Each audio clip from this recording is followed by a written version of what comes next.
Mendoan menyatu dalam doa dan renungan dari Katedral Kristus Raja Purwokerto, Sabtu 15 Mei 2021 bersama saya Romo Oktavianus Heri Setiawan.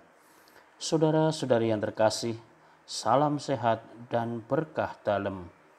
Mari kita renungkan sabda Tuhan yang diambil dari Yohanes 16 ayat 23b sampai 28. Kita siapkan hati kita. Dalam nama Bapa dan Putera dan Roh Kudus. Amin. Tuhan bersamamu dan bersama rohmu. Inilah Injil Yesus Kristus menurut Yohanes. Dimuliakanlah Tuhan. Dalam amanat perpisahannya, Yesus berkata kepada murid-muridnya, "Aku berkata kepadamu, sesungguhnya segala sesuatu yang kamu minta kepada Bapa akan diberikannya kepadamu dalam namaku. Sampai sekarang kamu belum meminta sesuatu pun dalam namaku. Mintalah, maka kamu akan menerima, supaya penuhlah sukacitamu. Semuanya ini kukatakan kepadamu dengan kiasan, akan tiba saatnya aku tidak lagi berkata-kata kepadamu dengan kiasan, tetapi terus terang memberitakan Bapa kepadamu. Pada hari itu kamu akan berdoa dalam namaku, dan tidak kukatakan kepadamu bahwa aku meminta bagimu kepada Bapa, sebab Bapa sendiri mengasihi kamu, karena kamu telah mengasihi aku dan percaya bahwa aku datang dari Allah.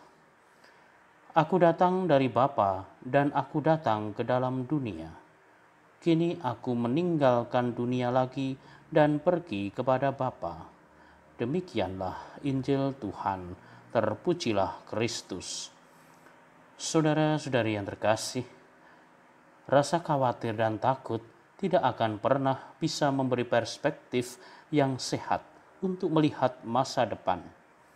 Maka pengajaran Yesus berikutnya bukan merupakan peringatan yang dapat membuat mereka takut dan khawatir, tetapi membuat mereka menjadi punya pengharapan. Oleh karena itulah pengajaran Yesus berupa janji. Sebelumnya para murid merasa tertekan karena perkataan Yesus tentang masa depan begitu membingungkan mereka. Maka Tuhan berjanji bahwa untuk seketika waktu lagi mereka akan memahami apa yang mereka butuhkan untuk hidup sebagai murid-murid Kristus. Janji ini berakar dari janji keakrabannya dengan Bapa yang sebelumnya tidak pernah mereka kenal. Namun setelah Yesus mati di salib dan kemarahan Allah terhadap pendosa ditanggungnya, keakraban dengan Bapa telah dimungkinkan sebab pendosa telah dikuduskan. Allah sendiri memang tidak segan memberkati anak-anak. Ia sendiri mengasihi miliknya dan memenuhi kebutuhan mereka karena Dia adalah Bapa yang penuh kasih. Jaminan itu diberikan dalam penegasan bahwa Yesus adalah anak Allah yang diutus oleh Bapa yang kemudian akan kembali kepada Bapa. Tetapi saatnya belum tiba. Memang para murid telah menemukan keyakinan di dalam perkataan Yesus, tetapi mereka akan menghadapi perlawanan yang akan membuat iman mereka diguncang. Lalu di manakah letak penghiburan itu? Inilah penghiburan itu, bahwa Yesus tahu para murid akan pergi ketika situasi memburuk. Meski demikian, para murid perlu tahu bahwa kemenangan tidak tergantung pada iman mereka, melainkan pada karya Juru Selamat di Golgota. Kristus telah mengalahkan dunia, maka kita pun dapat menang atas dunia. Sekarang ini banyak pengajaran yang menekankan bahwa kemenangan iman tergantung pada kualitas iman kita. Tentu saja ini tidak sepenuhnya benar, karena Allah memang menginginkan kita untuk hidup dari iman. Tetapi jangan tempatkan keyakinan kita pada iman kita, karena iman kita tidaklah lebih berharga daripada objek iman itu, yaitu Kristus Yesus sendiri. Yesus kembali kepada Bapanya, tetapi Yesus memberikan pesan kepada kita bahwa segala permohonan hendaknya didoakan dalam namanya. Tetapi nama Yesus berarti Allah yang menyelamatkan. Hal ini mengindikasikan bahwa permohonan yang baik selalu menyangkut keselamatan jiwa.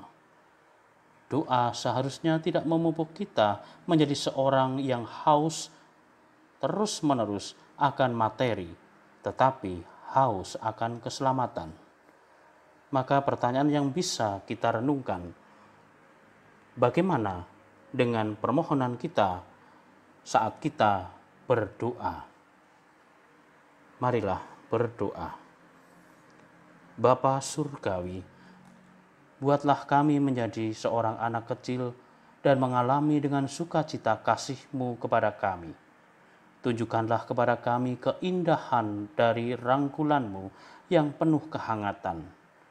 Tolonglah diri kami agar mau dan mampu untuk sharing kasih-Mu dengan setiap orang yang kami jumpai, sehingga mereka pun dapat mengenal dan mengalami relasi yang akrab dan hangat yang ingin Kau miliki dengan semua anak-Mu.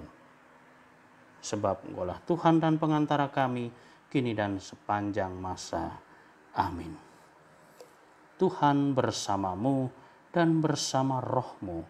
Kita sekalian senantiasa diberkati oleh Allah yang Maha Kuasa, Bapa dan Putera dan Roh Kudus. Amin. Selamat beraktivitas, Tuhan memberkati, salam mendoan.